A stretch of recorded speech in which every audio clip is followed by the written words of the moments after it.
back to today's video. In this video, we're on the topic of why the Republicans are likely to win back the Senate or flip the Senate in the 2024 elections. And there's a number of factors on why Republicans are the favorites to ultimately flip back or win back the Senate in 2024. And in this video, I'm going to be showing you guys how or why Republicans are likely to, in fact, flip back the Senate in their favor in GOP control. So let's get started. And there are 10 states, as you can see, that will be competitive. There are only 10 Senate seats that will be competitive in 2024. Those 10 Senate seats that will be competitive in 2024 include Montana, Nevada, Arizona, Texas, Florida, West Virginia, Ohio, Pennsylvania, Michigan, and Wisconsin. Those are the only 10 Senate seats in 2024 that will remain competitive. Everything else would be comfortable, likely margins, or even safe.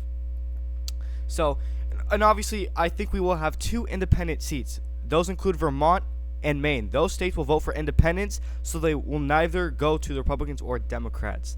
So let's begin with the states. Starting off with the likely states for the Republicans. I think West Virginia will be likely. As you guys saw, Joe Manchin has announced that he will not seek re-election in West Virginia's Senate race, meaning that Republicans are likely to win it back. And you can argue will be safe, considering Joe Manchin will not run on the Democratic side. You can argue it's safe, but at this point, I will leave it likely for now. So yeah, because Joe Manchin will not seek re-election, obviously this is one of the most safest Republican state out of all 50. West Virginia is the most safest Republican state. You can argue that. With that being said, they're obviously not going to elect a Democratic senator. Joe Manchin got lucky that he's a Democrat and he was the senator of West Virginia. He really got lucky. Democrats don't typically win in a state like West Virginia. So with that being said, you can argue it's even safe. But at this point, I will leave West Virginia likely for now. Republicans are going to win that no matter what because Joe Manchin is not going to run. And now another likely state for Republicans will be the state of Florida. Florida is pretty much a lost cause for Democrats. Val Demings back in the 2022 Senate race, she got destroyed by Marco Rubio. Now this time around in 2024, it's not going to be Marco Rubio. It's not going to be Val Demings. In fact, it will be Rick Scott, which I don't think is too much different from Marco Rubio. It doesn't matter whether it's Marco Rubio or no matter what. Florida has been a purple state for many years with the Obama era, but ever since the Trump era came to play, Florida has shifted away. They abandoned the Democratic Party, and Florida is now going to be a safe state, if not already a safe state. So I can imagine in 2024, Florida's Senate race, it will be likely for Republicans they will win it once again, just like they have won in the past few years in Florida's Senate races. And now, those are the 2 likely states for Republicans I see. And likely states for the Democrats, I think Michigan will be likely for the Democrats. I think Michigan's Republican Party is just an utter total failure. Michigan's Republican Party is just a disaster. Their candidate picking, their candidate qualities, they have no name recognition at all whatsoever. Nobody even knows who these Republicans running for Michigan's Senate race are, and they're just not popular whatsoever. So I think Senate Democrats in the state of Michigan should crush whoever their Republican opponent is. It doesn't really matter. So Michigan will be likely for the Democrats. They will win that Senate seat in their favor. And then another likely state for the Democrats will be another Rust Belt state right next to Michigan.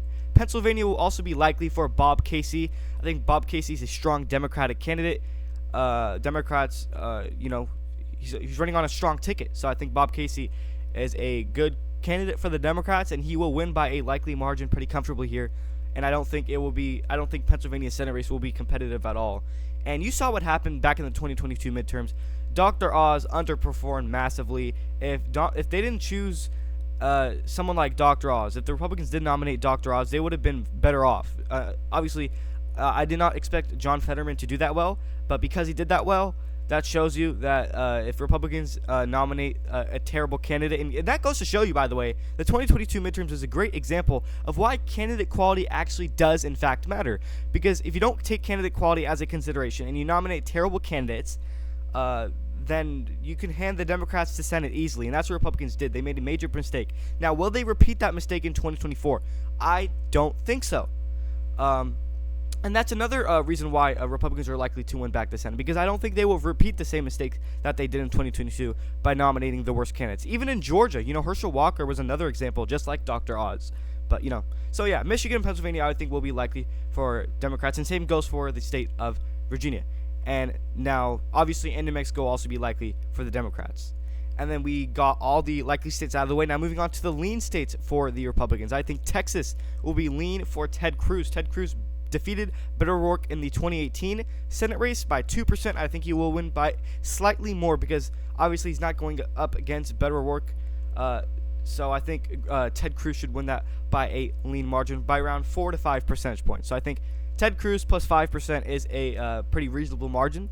I don't think anybody is expecting the Democrat to flip the state of Texas in the 2024 Senate race. So yeah, I think Ted Cruz should win that. He's popular in Texas as well. So yeah, Texas is going to be lean Republican in the Senate for 2024. And then another lean state, this time for the Democrats. I think there's only going to be one lean state for the Republicans, and that's only Texas. So now lean state for the Democrats will probably be Wisconsin. I think Tammy Baldwin is a good candidate, and she's a strong candidate. She's a proven winner. She was elected to the United States Senate in the state of Wisconsin previously. So I think she's on track to win again for another term. So yeah, I think Democrats are running good candidates in the Rust Belt. So in my opinion, in the 2024 Senate race, Democrats have the Rust Belt locked down. I think Democrats should win all the Rust Belt states, all three of them, Wisconsin, Michigan, Pennsylvania, pretty much by comfortable margins.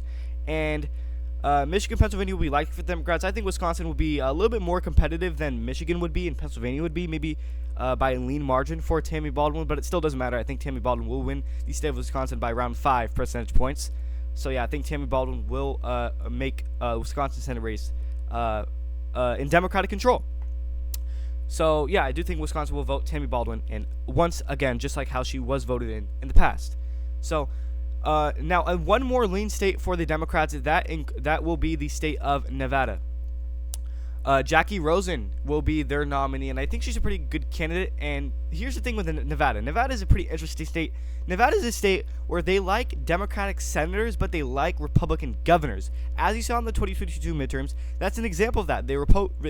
They voted in a Republican governor, but they voted in a Democratic senator in Catherine Cortez Masto. So with that being said, if we were taking a look at the governor's race, I would say Nevada will go red. But because we're taking a look at the Senate race, Nevada is going to vote in Democratic Jackie Rosen by a lean margin of around 3 to 4 percentage points. So yes, I do think Jackie Rosen will win the Senate in Nevada's race, obviously, for the Democrats. So I expect Nevada to go blue in the Senate-wise, not general election, but Senate in the 2024 Senate elections. So now we got all the lean states out of the way. Every single state that I have not filled out already are going to be either tilt red or tilt blue. We have 3 more states left to fill out before we close off this video. Those states are Montana, Arizona, and Ohio. Let's start off with Arizona. I think Arizona will be tilt for Ruben Gallego. He's the Democratic candidate. And then obviously you have the independent, Kristen Sinema, who has won in Arizona in the past. And I think Kristen Sinema can play a major role and impact Arizona's Senate race in 2024 because not only she won in the past, but also Arizona, I believe they are one of the top states with the most independent supporters. Independent, voter group, independent voter bloc makes up a big percentage of Arizona voters as a whole. So with that being said, I think a lot of these Arizona independents can break for Kristen Sinema. I'm not saying she's going to win, but maybe she can hurt the Republican Kari Lake or whoever it is. I'm not saying it's going to be Kari Lake, but if the Republicans, when it comes to candidate quality, it matters a lot. And if the Republicans nominate someone like Kari Lake, I expect Ruben Gallego to win by a tilt margin. Now, if Kristen Sinema never ran as an independent, I expect Ruben Gallego to win with a lean margin, not tilt, but maybe even a bigger margin. But because Kristen Sinema is in the race, I still think Gallego can win, but by a smaller margin. But it doesn't matter. Even if the Republicans nominate Kari Lake or not, or Mark Lamb or whoever that is, they're not going to win. So, especially considering Kristen Sinema as an independent, yeah, I expect Ruben Gallego to slightly pull it off. It still will be close though, because obviously you have a 3-way race in Arizona. So, with that being a 3-way race and Kristen Sinema being, I expect her to get a lot of votes. It will be competitive no matter who wins. Whether Gallego wins, whether Kristen Sinema wins, or whether Kari Lake wins, it doesn't matter. It's going to be very competitive because it is, in fact, a 3-way race. So it's going to be competitive no matter what. It's going to be close. But I think Ruben Gallego can pull it out for the Democrats. So, and also, Republicans might have an advantage in Arizona's 2024 Senate race because they previously elected obviously Mark Kelly like 2 to 3 times in a row, and obviously he's maxed out term limits, so they might get sick of having the Senate in Democratic control, and that's what scares me. So I'm not saying the Republicans might win, but I still do think it will be close.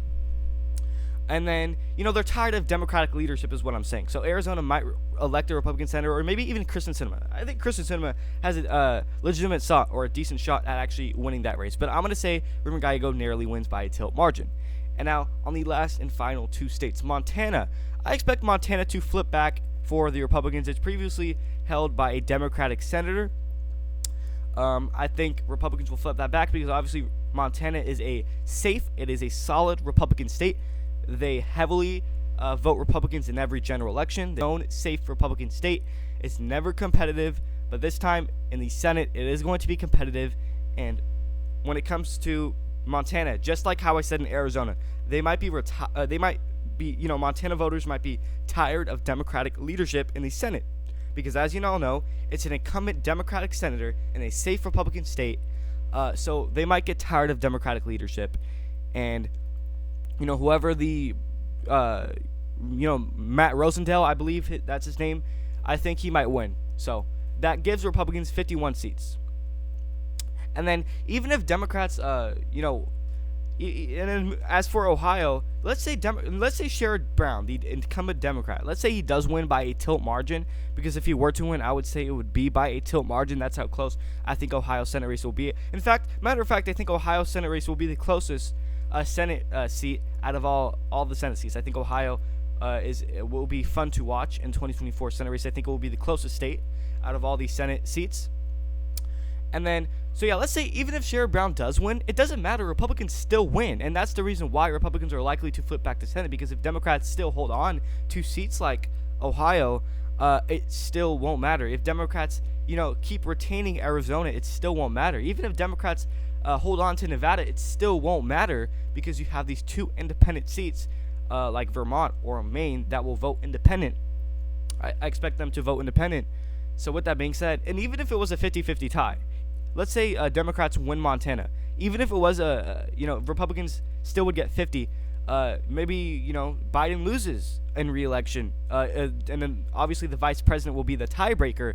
So that being said, the Senate will still go in favor of the Republicans. But I think Sherrod Brown might slightly lose by a tilt margin. So with that being said, I think Ohio, they probably might be sick of Democratic control in the Senate, and they might vote. Obviously, Ohio's a red state. Obviously, they shifted towards the right ever since Trump took office in 2016. They voted Trump twice, and I expect them to vote Trump 3 times in a row if he obviously remains on the ballot.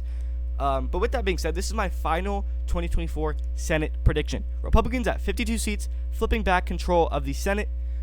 Independents take up 2 seats, and Democrats are left at 46 seats. Even if Democrats take Vermont, take Maine, they're still short at 48 seats.